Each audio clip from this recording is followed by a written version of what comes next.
भैया गणित में का अर्थ क्या होता है? तो आप कहेंगे सर का अर्थ गुणा होता है।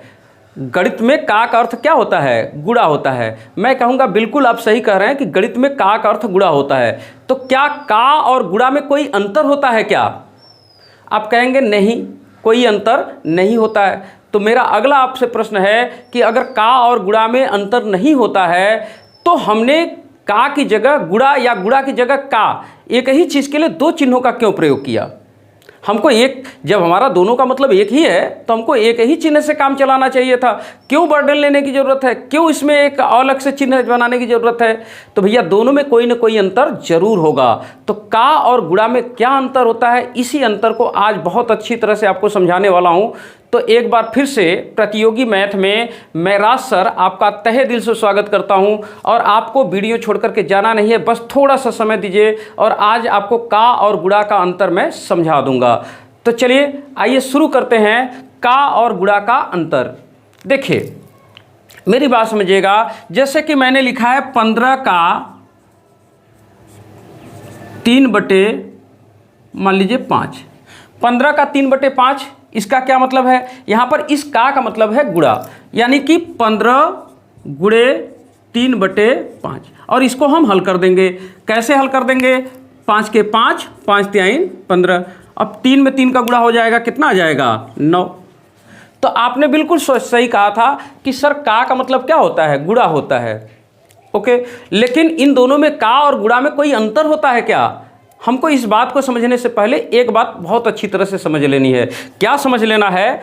कि का और गुणा का अंतर समझने से पहले ये जान लेना होगा कि गणित में कुल कितने तरह के ऑपरेशन होते हैं। तो भैया गणित में कुल 4 तरह की बातें होती हैं, जोड़, घटाना, गुणा और भाग। तो किसी सवाल में जोड़, घटाना, गुणा और भाग ही आ सकता है। इसके अलावा और क्या आ सकता है? उस सवाल में एक बात और हो सकता है, उसमें का जुड़ा हो सकता है या कोष्टक लगा हो सकता है। तो मेरी बात समझिएगा, अगर किसी सवाल में जोड़, घटाना, गुणा, भाग, का और कोष्टक सब कुछ लगा हो तो क्या उसको हल करने का कोई एक सिस्टमैटिक तरीका होगा या कहीं से भी उसको हल किया जा सकता है? तो नहीं, इसको हल करने का एक क्रम होता है। वो क्रम क्या होता है? इसी क्रम को आपको सबसे पहले समझना है। चलिए वो क्रम क्या होता है? सबसे पहले कोष्टक तोड़ा जाता है। सबसे पहले क्या तोड़ा जाता है? कोष्टक। कोष्टक में भी सबसे पहले रेखा कोष्टक टूटता है। ठीक, रेखा कोष्टक अगर नहीं है तो छोटा कोष्टक, छोटा कोष्टक के बाद कौन सा? मझला कोष्टक, फिर बड़ा कोष्टक। तो सबसे पहले कोष्टक हल होते हैं। ओके, और कोष्टक में भी कई तरह के कोष्टक होते हैं, तो कोष्टक भी इसी क्रम से हल होंगे। यानी सबसे पहले रेखा कोष्टक, फिर छोटा कोष्टक, फिर मझला कोष्टक, फिर बड़ा कोष्टक, ये कोष्टक हल होते हैं। इसके बाद फिर क्या हल होता है? इसके बाद सवाल में हमेशा का हल होता है। यानी सवाल में जहाँ का लिखा रहेगा सबसे पहले वह हल होगा। इसके बाद फिर किसको हल करेंगे? इसके बाद हल करेंगे भाग, गुणा, जोड़, फिर क्या? घटाना। तो भागु जो घ, इसको आपने नियम भी पढ़ा होगा कि भागु जो घ का नियम। भागु जो घ का नियम यानी कि सबसे पहले भाग हल होगा, फिर गुणा हल होगा, फिर जोड़ हल होगा, फिर क्या हल होगा? घटाना हल होगा।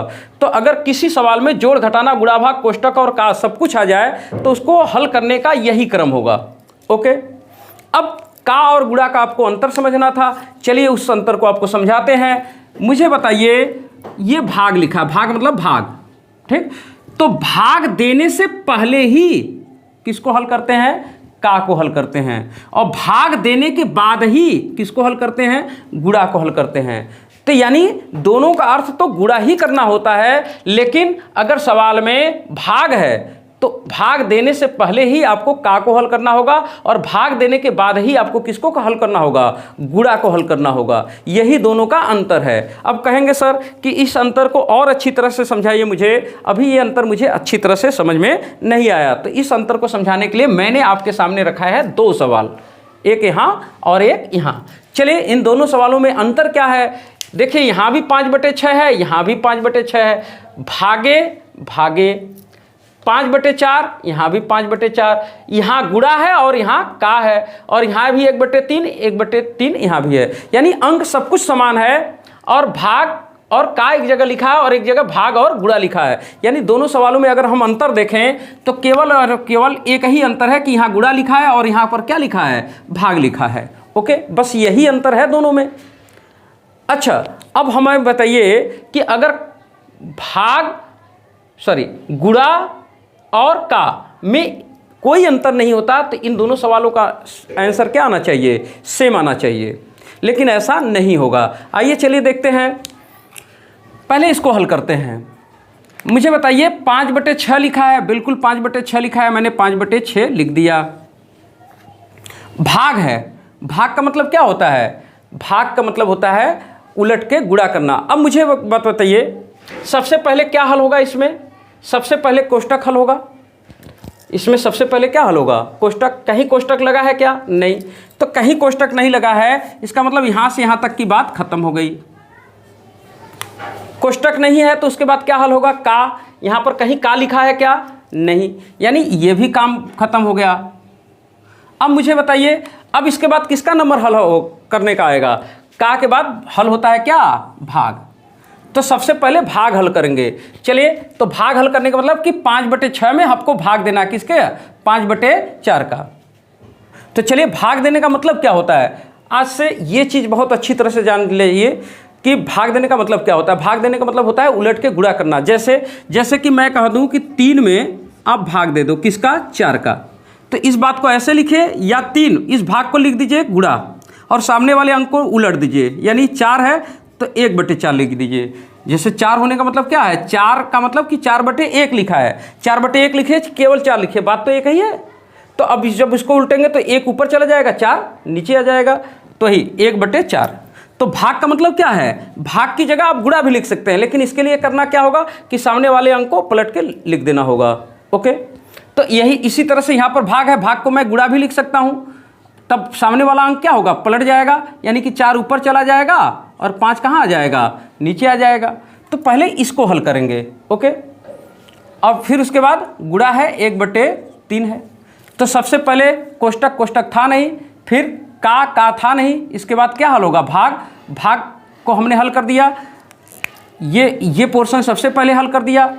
चलिए, इसको हल करेंगे तो 5 से कट जाएगा, और 2 दूनी 4 और 2 3 6, और ये हल करेंगे तो कितना आएगा, 2/3 गुणे 1/3।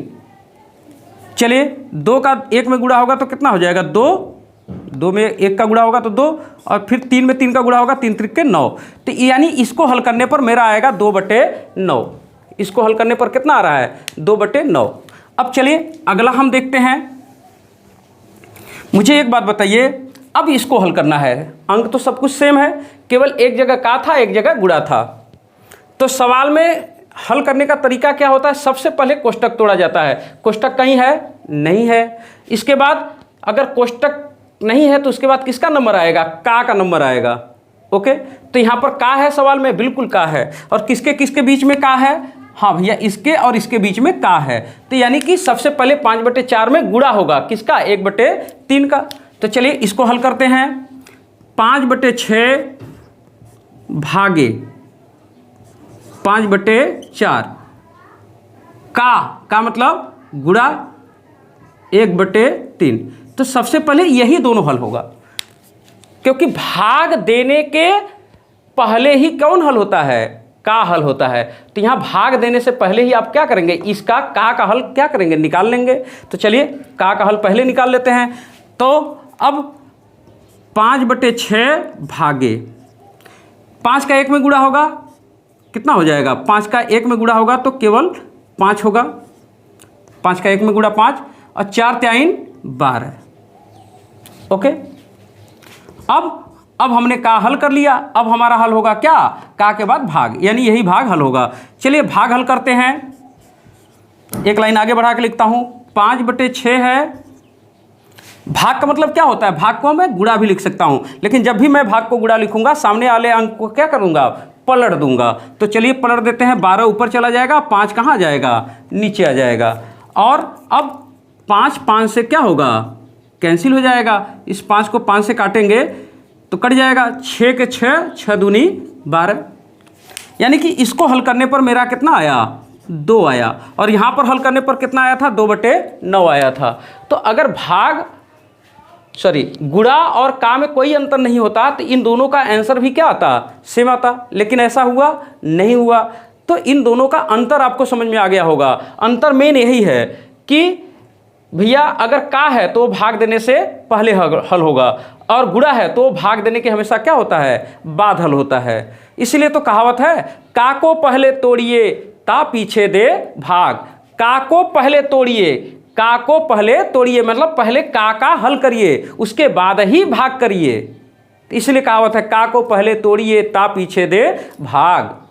तो अब आपको समझ में आ गया होगा कि का और गुणा में क्या अंतर होता है। और इसी समय सरलीकरण का भी नियम आपने समझ लिया होगा कि सरलीकरण का नियम क्या होता है। सरलीकरण का नियम होता है, सबसे पहले कोष्टक तोड़े जाते हैं, कोष्टक के बाद का हल होता है, का के बाद भाग गुणा जोड़ घटाना। ओके, तो अब आज का टॉपिक यहीं पर बंद करेंगे, और फिर कल जब हम मिलेंगे तो अब आगे आपको मैं सरलीकरण सिखाऊंगा।